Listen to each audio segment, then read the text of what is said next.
there was mounting pressure in India for independence by the natives.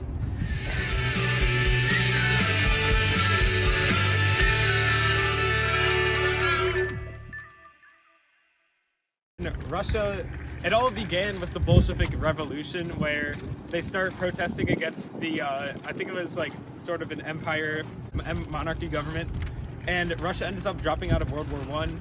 They go through a lot of issues during the Great Depression, like famine, things like that.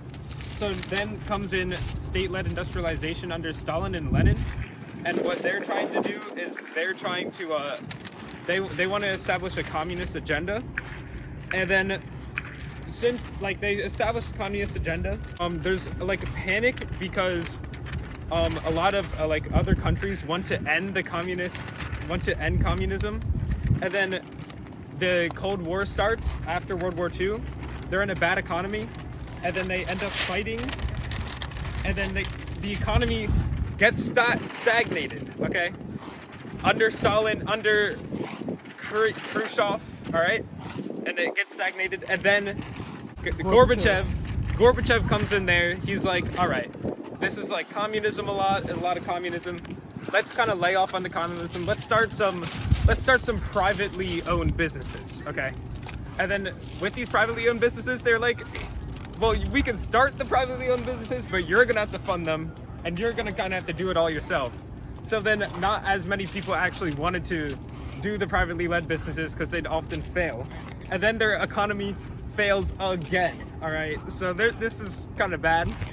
Gorbachev also opens up like more freedoms, but that only led to like even worse stuff, because then they all start talking about, oh, we want democracy and all that, and we want nationalism, we want independence from USSR, all right?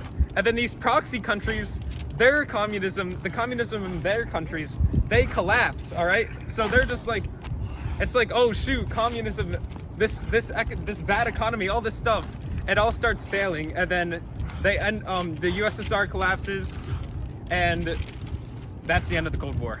We get tons of new countries as a result of that, Yep. like Ukraine and Yugoslavia. All right, so in 1949, China undergoes a revolution between the Kuomintang and the CCP, and the Communist Party takes power, and their main leader is Mao Zedong, and he's very dictatorial, and he takes a lot of things into his own hand. He's a very extremist communist, and he's against corruption at the top and corruption in all parts of society. He's for the peasants. He's not like, he doesn't really like the middle class or like the urban people.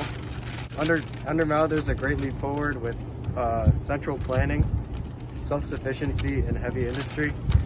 And he also instates this cultural revolution for a reinvigoration of communism, and it kind of like flips the power structures everywhere.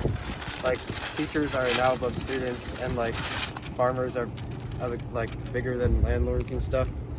And he's very against old ideas like foot binding from the Song Dynasty, and he's also very against capitalism.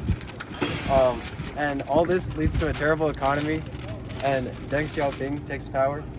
And under Deng, China undergoes a lot of capitalist reforms economically, but politically they're still quite communist with the one-child policy and the Tiananmen Square.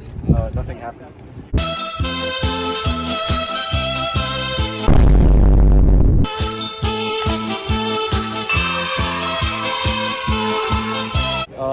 And then under this new economy, China becomes very successful, and they are in the place they are today. So in India, after World War II, after the idea of self-determination and justification for independence, there was mounting pressure in India for independence by the natives under the rule or under the leadership of Mahatma Gandhi. Yes. So through the mounting pressure, British leaders gradually reformed with basing the structure off their own government, slowly becoming more democratic and establishing a parliament, prime minister, basically becoming the same as Britain's political structure. So then Mahatma Gandhi did multiple things to try to get Britain to reform and give India independence, such as the salt marshes and overall just leading the people and trying to get everybody to go towards a common cause. But in one of these non-violent protests, a great massacre occurred called the Amritsar Massacre, where Britain opened fire on Indian protesters, which resulted in greater unification among Indians for independence. But a division did occur in that a Muslim League was formed because they didn't believe that they were part of India's picture.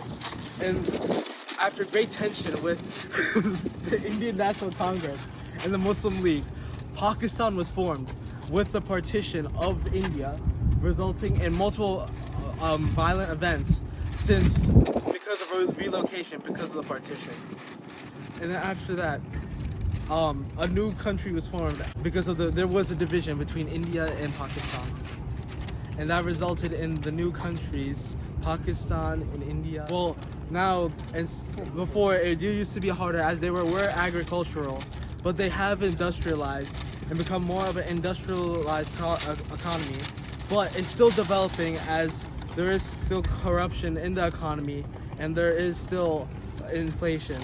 But they are becoming a more modern country and gonna become more like US in the future.